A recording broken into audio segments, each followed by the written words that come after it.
আসসালামু আলাইকুম বন্ধুরা, চলে আসলাম নতুন আরেকটা রেসিপি নিয়ে। সেটা হচ্ছে লইট্টা শুটকি বোনা। তো এটার জন্য ফার্স্টে লইট্টা শুটকিগুলোকে আমি গরম পানিতে ভিজিয়ে নিয়ে মাঝখানে যে কাঁটাটা আছে সেটাকে ছাড়িয়ে নিলাম। ছাড়িয়ে নিয়ে হচ্ছে পেঁয়াজ কুচি করে নিলাম আর কিছু রসুন কুচি করে নিলাম।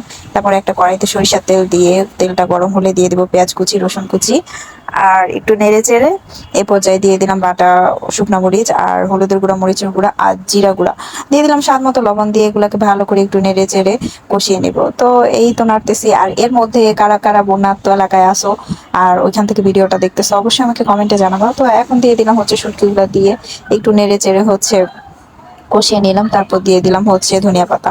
তো এই তো আমার লইট্টা শুটকি ভুনাটা রেডি হয়ে গেছে। কে এভাবে রান্না করে খাইছে অবশ্যই আমাকে জানাবা, আর লাইক কমেন্ট শেয়ার করতে অবশ্যই বলবা না। আসসালামু আলাইকুম, আল্লাহ হাফেজ। এ পর্যায়ে আমি তোমাদের সাথে আরেকটা রেসিপি শেয়ার করবো, সেটা হচ্ছে মুরগির রোস্ট। তো এটার জন্য ফার্স্টে মুরগির পিসগুলোকে ভালো করে ভেজে নেব। তারপর ডোবা তেলে হচ্ছে বেরেস্তা বেরেস্তা করে নেবো।